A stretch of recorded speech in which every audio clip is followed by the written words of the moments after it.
नमस्कार, आप देख रहे हो हम टीवी भारत। राजधानी भोपाल में शुक्रवार को रोजगार मेले का आयोजन किया गया। इस मौके पर 151 अभ्यर्थियों की नियुक्ति पत्र सौंपे गए। कार्यक्रम का आयोजन समन्वय भवन में किया गया, जहां सभी अभ्यर्थियों को ने वीडियो कॉन्फ्रेंसिंग के जरिए प्रधानमंत्री नरेंद्र मोदी के संबोधन भी सुना। और भोपाल सांसद आलोक शर्मा ने कहा कि प्रधानमंत्री नरेंद्र मोदी के नेतृत्व में देश भर में अभ्यर्थियों को सरकारी नौकरियों दी जा रही है। इसका उद्देश्य युवाओं को आत्मनिर्भर बनाना और राष्ट्र को आत्मनिर्भर भारत को लक्ष्य की ओर आगे बढ़ाना है। वही विधायक रामेश्वर शर्मा ने कहा कि देश भर में 51,000 अभ्यर्थियों को शासकीय नियुक्ति पत्र सौंपे गए हैं। उन्होंने इसके लिए प्रधानमंत्री नरेंद्र मोदी का आभार व्यक्त किया।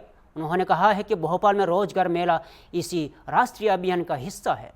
कार्यक्रम के अंत में सभी नए नियुक्ति अभ्यर्थियों के प्रधानमंत्री के प्रति आभार जताया और कहा कि वे देश भर की प्रगति में अपना योगदान देंगे।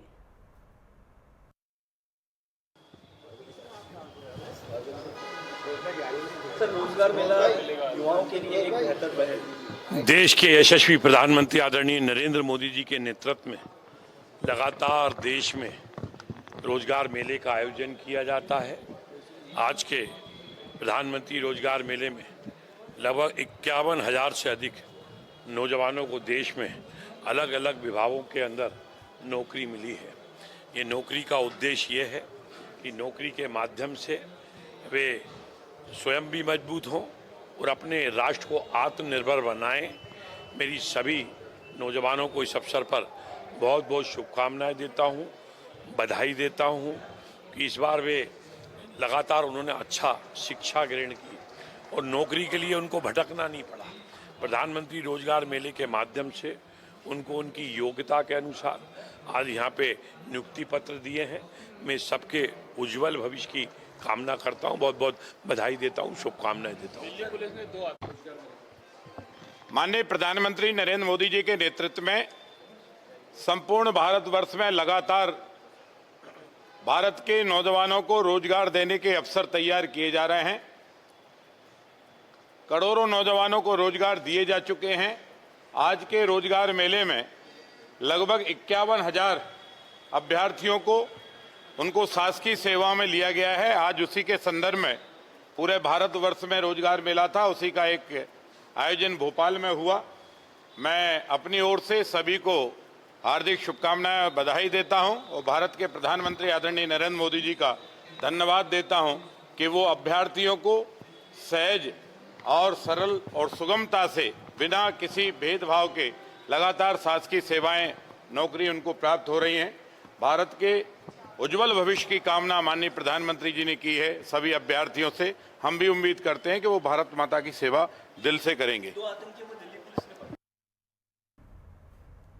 उत्तर प्रदेश में 2017 के बाद से पर्यटन को एक नई पहचान मिली है।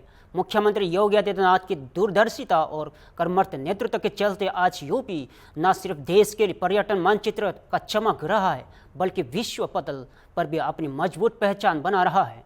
राज्य सरकार अब पर्यटन को नई ऊंचाइयों तक ले जाने के लिए बड़ी कार्य योजना का काम कर रही है। इनसे न सिर्फ विदेश का रोजगार के अवसर पर बढ़ेंगे, बल्कि प्रदेश में आर्थिक स्थिति को भी नई मजबूती मिलेगी। इसी विषय पर हमने बात की है उत्तर प्रदेश के पर्यटन निदेशक तो IAS राजेश कुमार सेकेंड से। तो यहाँ थे यूपी के tourism director Rajesh Kumar second, जिन्होंने विस्तार से बताया कि आने वाले समय में किस तरह की उत्तर प्रदेश में पर्यटन वैश्विक नक्शे पर अग्रणी बनाया जाएगा। तो आइए विस्तार से और जानेंगे। डीजी टूरिज्म राजेश कुमार जी हमारे साथ, उनसे बात करेंगे। सर, मुख्यमंत्री योगी आदित्यनाथ जी का फोकस रहता है कि वो कहते हैं लगातार पब्लिक प्लेस पे कहते हैं कि यूपी में टूरिज्म की अपार संभावना है और 2017 के बाद से काफ़ी चेंजेस भी हुआ और विभागीय मंत्री भी आपके कहते हैं कि पर्यटन बढ़ेगा तो पर्यटन बढ़ने से रोज़गार भी बढ़ेगा, रोज़गार बढ़ेगा तो जाहिर सी बात है राजस्व भी बढ़ेगा। क्या वाकई में लगता है कि रोज़गार के साथ राजस्व भी मिल रहा है? देखिए कि पर्यटन का सीधा संबंध रोज़गार से है और निवेश से है। अगर होटल इंडस्ट्री आती है, पर्यटक आएंगे तो होटल इंडस्ट्री आएगी, और अगर कोई भी हम लोग नई फैसिलिटी डेवलप करते हैं तो निश्चित रूप से उसमें लोगों को एम्प्लॉयमेंट मिलता है और इन्वेस्टमेंट का भी अट्रैक्शन रहता है। तो ये पर्यटन जो डिपार्टमेंट है पर्यटकों को बेसिक अमेनिटीज़ उपलब्ध कराने के लिए, उनके ठहरने का, घूमने का और भी जो हमारे पर्यटन स्थल हैं, हमारे प्रदेश में सांस्कृतिक बहुत सी धरोहर हैं, हमारे बहुत से हेरिटेज बिल्डिंग्स हैं, उनको डेवलप करके पर्यटन को बढ़ावा देने के लिए निरंतर काम किया जा रहा है। और ये प्रयास है कि प्रत्येक तहसील में कम से कम एक जो सबसे प्रोमिनेंट पर्यटन स्थल है, कोई मंदिर है या कोई भी हेरिटेज बिल्डिंग है, उसको पर्यटन के रूप में, पर्यटक स्थल के रूप में डेवलप किया जाए। और इको टूरिज्म को बढ़ावा देने के लिए जो हमारे किसी फॉरेस्ट से लगी हुई लैंड है या कोई इको टूरिज्म प्रो एरिया है, कोई सफारी है जैसे लाइन सफारी है, जंगल सफारी, उसके आसपास जो है हम लोग टेंटेड सिटी आदि डेवलप करके और टूरिज्म को बढ़ावा देने के लिए काम कर रहे हैं। और इसी क्रम में जो है प्रदेश में 12 सर्किट डेवलप किए गए हैं। बुद्धिस्ट सर्किट है, सांस्कृतिक सर्किट है, रामायण सर्किट है, इसी तरह से महाभारत सर्किट है। इस तरह से 12 सर्किट डेवलप किए गए हैं कि जिससे कि अगर कोई टूरिस्ट आए तो वो सारे जगह पर समेकित रूप से और भ्रमण कर सके। निश्चित रूप से इससे इन्वेस्टमेंट भी बढ़ेगा और लोगों में भाईचारा बढ़ता है। मनोरंजन के साथ साथ लोग अपनी सांस्कृतिक विरासत से भी रूबरू होते हैं। तो इस दिशा में हम लोग जो है पूरे मनोयोग से लगे हुए हैं कि उत्तर प्रदेश टूरिज्म मैप पर पूरे हिंदुस्तान में नहीं पूरे विश्व में जो है टॉप पर है। एक आप विभाग की एक और योजना है, जितने भी हिस्टोरिकल प्लेस थे या जो महाराजा राजा रजवाड़े थे उनको भी किराए पर दे के जो है उनका भी उसका डेवलपमेंट कर रही थी, ताकि टूरिज्म में लोगों को और बढ़ावा मिलेगा, लोग आएंगे। तो उस दिशा में कितना काम हुआ अब तक? देखिए, जो हेरिटेज बिल्डिंग्स थी, जो हमारे पुराने साइट्स हैं, तो उनको अनइकोनॉमिकल हमारे जो साइट्स थी, जो उनमें कोई अनइकोनॉमिकल गेस्ट हाउस थे, वायबल नहीं थे, जो गवर्नमेंट संसाधन कमी या स्टाफ की कमी नहीं चल पा रहे थे, उनको हम लोग पीपीपी मॉडल पर 30 साल की लीज पर दे रहे हैं, जिससे कि गवर्नमेंट को भी उसकी आमदनी हो रही है और टूरिज्म को भी बढ़ावा मिल रहा है और वो फैसिलिटी भी टूरिज्म की अच्छी बढ़ रही हैं। इसी तरह से बे साइड अम्यूनिटीज़ डेवलप करने के लिए इंसेंटिव स्कीम चलाई जा रही है। हमारे पर्यटन को बढ़ावा देने के लिए, होटल इंडस्ट्री को बढ़ावा देने के लिए 25% तक सब्सिडी देने का प्रावधान है। तो ये सारे प्रयास उसी दिशा में हैं कि जिससे कि प्रदेश में पर्यटन बढ़े और पर्यटन के मैप पे हमारा प्रदेश नंबर 1। एक और बड़ी बात है, सरकार, मुख्यमंत्री जी कहते हैं जो लॉ एंड ऑर्डर का जो सुधार आया उसकी वजह से हर क्षेत्र में निवेश हो रहा, पर्यटन में भी यही हुआ। क्या लगता है वाकई में जो लॉ एंड ऑर्डर की बात कही जाती है उसी का असर है जो टूरिज़्म बढ़ रहा है यूपी में? अभी आपने कहा कि प्रयास आपका भी है कि यूपी का टूरिज़्म जो है पूरे दुनिया, पूरे देश में जो है उसकी पहचान मिले। नहीं, निश्चित रूप से लॉ एंड ऑर्डर से चाहे इन्वेस्टमेंट हो, चाहे इंडस्ट्री हो, चाहे शिक्षा हो, हर चीज़ पर सकारात्मक प्रभाव पड़ता है। लॉ एंड ऑर्डर का ही असर है कि पर्यटक निर्भीक हो से कोई भी कहीं भी आ सकता है, जा सकता है। किसी के मन में कोई भय नहीं है कि हमारे साथ कोई असुरक्षा की स्थिति उत्पन्न होगी। तो ये लॉ एंड ऑर्डर का ही असर है। देखिए, आप राजेश कुमार जी हैं, डीजी टूरिज़्म हैं, जिनका साफ कहना है कि लॉ एंड ऑर्डर में जो चेंजेस आए हैं उसका नतीजा ही है कि आज यूपी का जो टूरिज़्म है पूरे देश में उसको नई पहचान मिली है और आने वाले समय में ये पहचान और भी ज़्यादा उसको जो है बुलंदियों तक पहुंचाएगी। वीडियो जर्नलिस्ट अनिल सैनी के साथ Anoop Chaudhary, Hornbill TV, Lucknow. Delhi police की कार्रवाई में भोपाल से ISIS आतंकी पकड़ा गया है, जिसके बाद प्रदेश की सियासत में हलचल मच गई है। इस पर भोपाल के सांसद आलोक शर्मा और बीजेपी विधायक रामेश्वर शर्मा ने बड़ा बयान दिया है। जानकारी के मुताबिक दिल्ली पुलिस ने 2 ISIS आतंकियों को गिरफ्तार किया, जिनमें से एक भोपाल के करोट इलाके का निवासी बताया जा रहा है। इस पर विधायक रामेश्वर शर्मा ने कहा कि सारे आतंकवादी पकड़े जाएंगे, कुचले जाएंगे। भारत में किसी भी आतंकवादी अवैध गतिविधियों को नहीं होने दिया जाएगा। उन्होंने कहा कि भारत और मध्य प्रदेश की सरकार पूरी तरह सजग है और हमारी पुलिस व सेना टीमें इस पर सक्रिय रूप से कार्रवाई की जा रही है। वहीं भोपाल के सांसद आलोक शर्मा ने आतंकियों की गिरफ्तारी को लेकर कहा कि किसी भी आतंकी को छोड़ा नहीं जाएगा। भोपाल को आतंकियों के शरण स्थली नहीं बनाने देंगे और आलोक शर्मा ने साथ ही रोजगार मेले को लेकर भी कहा कि प्रधानमंत्री नरेंद्र मोदी मंशा के अनुरूप युवाओं को नौकरी के अवसर को नियुक्ति पत्र दिए जा रहे हैं और उन्होंने कहा रोजगार मिलने से युवा आत्मनिर्भर बनेंगे और राष्ट्र को भी मजबूती मिलेगी। इसके साथ ही उन्होंने कहा कि हेमंत खंडेवाल की नई कार्यप्रणाली से सभी को योग्यता और योगदान के आधार पर स्थान दिया जाएगा। दिल्ली और भोपाल में आतंकी पकड़े जाने के बाद पुलिस अब नेटवर्क से जुड़े अन्य लोगों की तलाश में जुट गई है।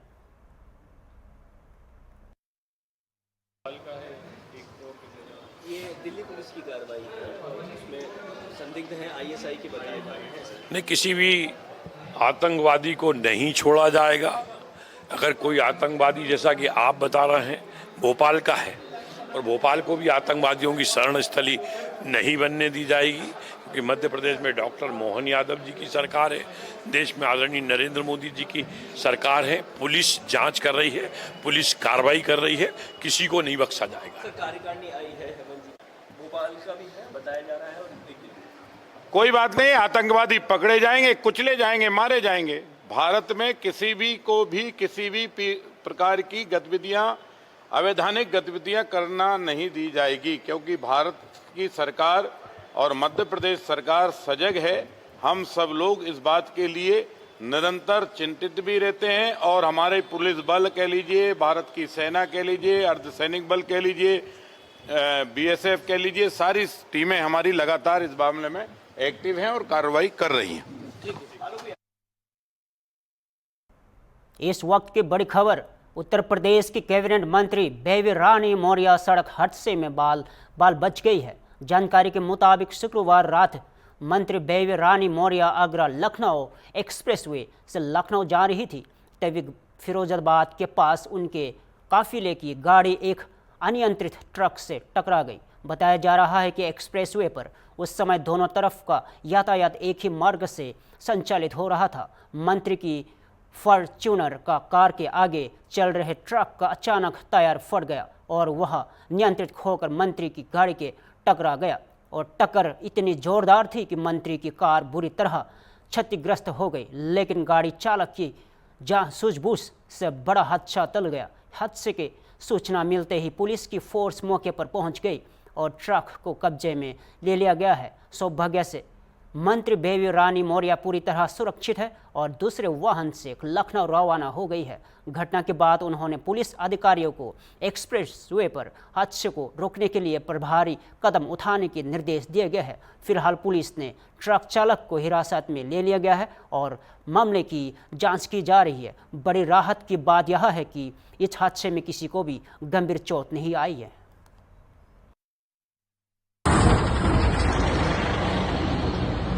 वो शीशम धर लिया गाड़ी में, गाड़ी में धर लिया। बैठे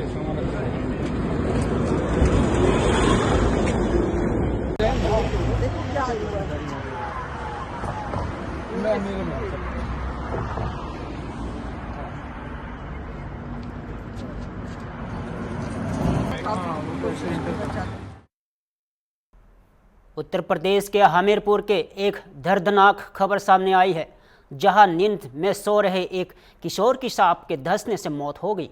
घटना सुमेरपुर थाना क्षेत्र के देवगांव की है। बीती रात किशोर अपने चाचा के साथ आंगन में जमीन पर सोया हुआ था, तभी सुबह करीब 3 बजे कंबल में घुस आए सांप ने उसे धांस लिया और परिजन तुरंत किशोर को जिला हॉस्पिटल लेकर पहुंचे, लेकिन डॉक्टरों ने जांच के बाद उसे मृत घोषित कर दिया गया। और दर्दनाक बात यह है कि 3 साल पहले इसी किशोर की मां की भी सर्पदंश में मौत हुई थी। घटना के बाद घर में कोहराम मच गया है। परिजनों के सांप को मरकर शव के साथ जिला हॉस्पिटल पहुंचकर जिलाधिकारियों से कार्रवाई की मांग की और फिलहाल पुलिस ने शव को पोस्टमार्टम के लिए भेज दिया गया है और पूरे मामले की जांच की जा रही है। क्या नाम है? सतीश। क्या कुछ घटना हुई आपके यहाँ? हाँ सर। क्या हुआ? बच्चा सो रहा था, उसके बाद जगा, बोला सर भैया, मैंने कहा काटा है, बोले नहीं। उसके बाद में जब हम लोग सोचे थे कि तबीयत खराब है तो अस्पताल लेके आए। यहाँ जब यहाँ से लेके आए, प्रधान जी को भी बताया कि साहब ऐसी ऐसी बात है। तो बोले ठीक है, तो ये चीज़ का हमको वो नहीं था कि सर ने काटा है पहले, नहीं पहले दवा खिला के रहते। बाद की गए यहाँ से तो सब लोग देखा, समाज जितना टोलो मोहल्ला है, बोले सर का काटा हुआ। तो हमने वो चीज़ का लड़के से पूछा, पहले बोला नहीं। कितने समय घटना हुई थी? 2:30 या पौने 3 के बीच के साथ। आप लोग सांप अस्पताल लेके आए थे? हाँ जी, किस लिए लेके आए थे? डॉक्टर को बता दें कि साहब अब घटना हो गई है। अच्छा, डॉक्टर को दिखाने लाए थे कि सांप ने काटा है। घटना हो गई है, मान लो बच्चे की मेरे स्पैर हो गया। इससे पहले भी कोई घटना हुई थी? मलकिन स्पैर भाई थी साहब, गोमती। कब की बात है? 3 साल पहले की बात है साहब, 3 महीना। मध्य प्रदेश के बसपा की नई प्रदेश कार्यप्रणाली की घोषणा हो गई है। प्रदेश के अध्यक्ष हेमंत खंडवाल ने संगठन की नई टीम का ऐलान करते हुए अनुभवी नेताओं और नए चेहरा का संतुलित मिश्रण पेश किया गया है। घोषित कार्यप्रणाली में 4 महामंत्री, 9 उपाध्यक्षों की नियुक्ति की गई है। इसके साथ ही कई सचिव और प्रवक्ताओं को भी जिम्मेदारियां सौंपी गई है। इस बार संगठन के नेतृत्व में क्षेत्रीय प्रतिनिधित्व और सक्रिय कार्यकर्ताओं को प्राथमिकता दी गई है और विशेष रूप से आशीष अग्रवाल को एक बार फिर मीडिया प्रभारी की जिम्मेदारी दी गई है। संगठन के प्रति उनके निष्ठा और संवाद कौशल को देखते हुए उन्हें दोबारा यहां अहम पद सौंपा गया है। प्रदेश अध्यक्ष हेमंत खंडवाल ने कहा है कि नई कार्यप्रणाली प्रधानमंत्री नरेंद्र मोदी के सबका साथ सबका विकास के इस विजन को आगे बढ़ाएगी और नई टीम की घोषणा के बाद कार्यकर्ताओं ने जबरदस्त उत्साह देखा जा रहा है।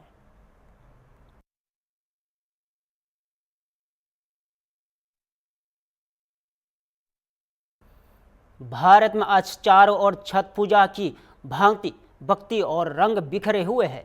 सूर्य देव और छठी मैया को समर्पित यह पर्व आस्था, अनुशासन और प्रकृति के प्रति कृतज्ञता का प्रतीक है। भारत के सबसे पवित्र पर्व में से एक छठ पूजा इस वक्त पूरे देश में पूरे उत्साह के साथ मनाई जा रही है। बिहार, झारखंड, उत्तर प्रदेश, दिल्ली और देश के अन्य हिस्सों में श्रद्धालु सूर्य देव और छठी मैया को अर्घ्य अर्पित कर रहे हैं।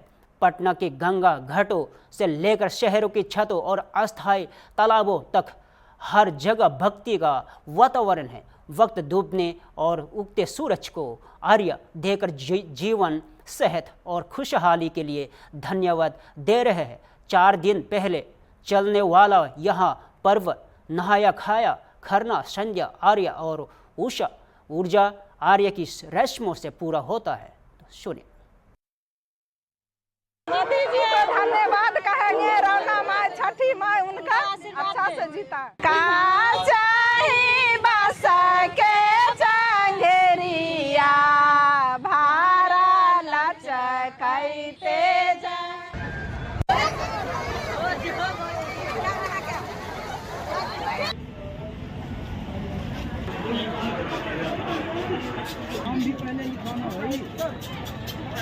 छठ का आज नहाय खाए का जो शुरू का प्रथम दिन जो होता है, आज हम लोग शुरुआत करते हैं छठ पूजा के लिए।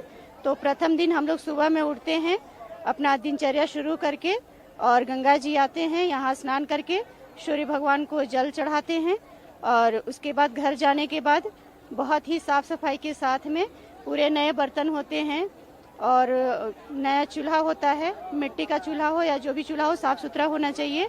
और हम लोग उसी पे लौकी की सब्जी बनाते हैं, चावल बनाते हैं और चने का दाल बनाते हैं। और आज से ही ये व्रत हम लोगों का आरंभ होता है। सूर्य भगवान को हम लोग संकल्प करते हैं कि हे सूर्य भगवान, पूरा देश का कल्याण करिए, हमारा व्यक्तिगत कल्याण करिए, हमारे परिवार का कल्याण करिए।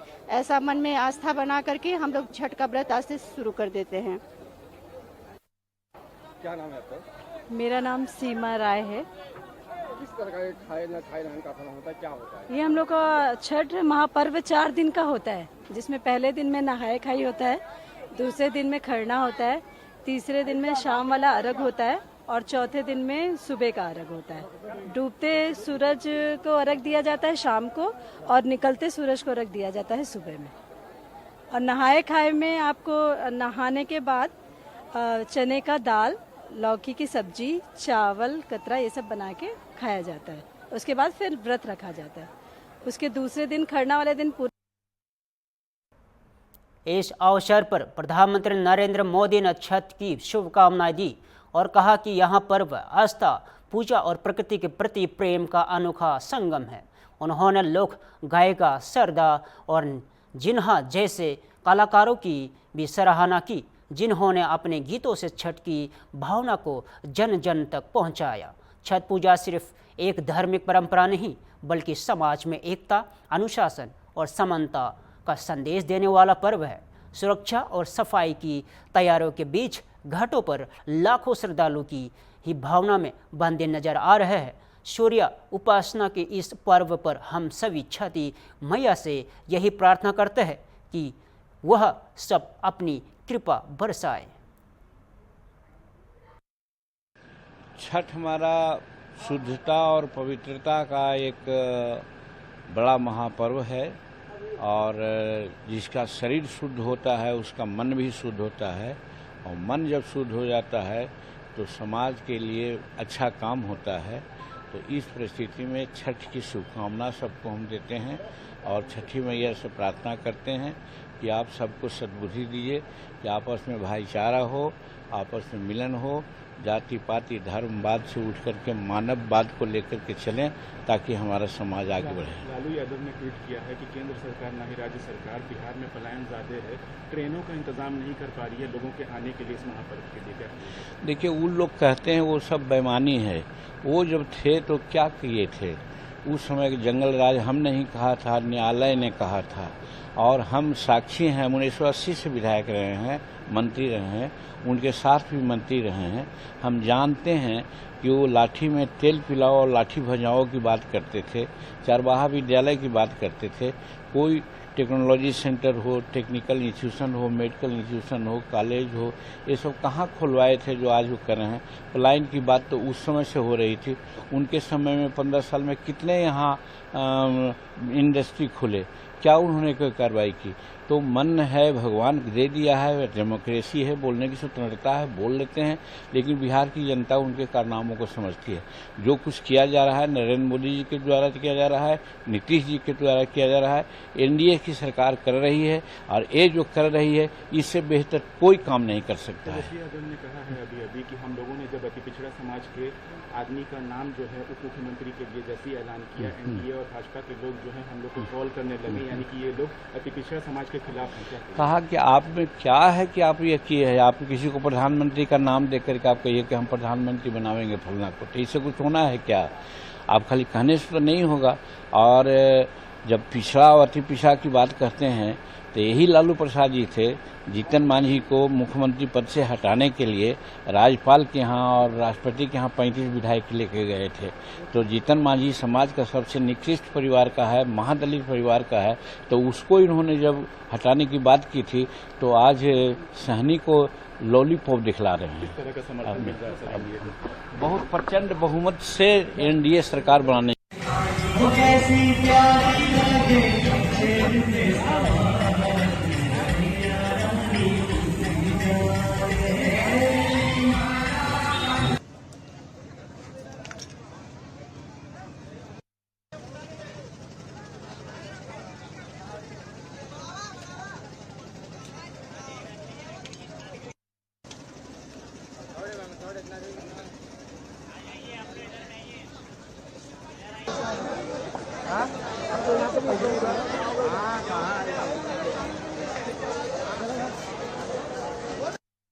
पवन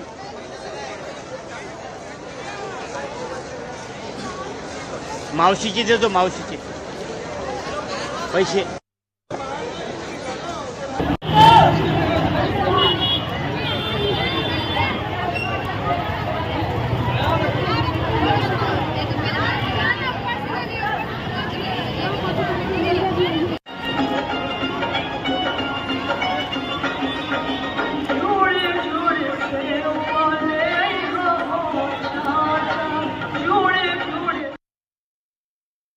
फिलहाल के लिए इतना ही। ऐसा ही ताज़ा खबर ले देखते रहे हम भारत।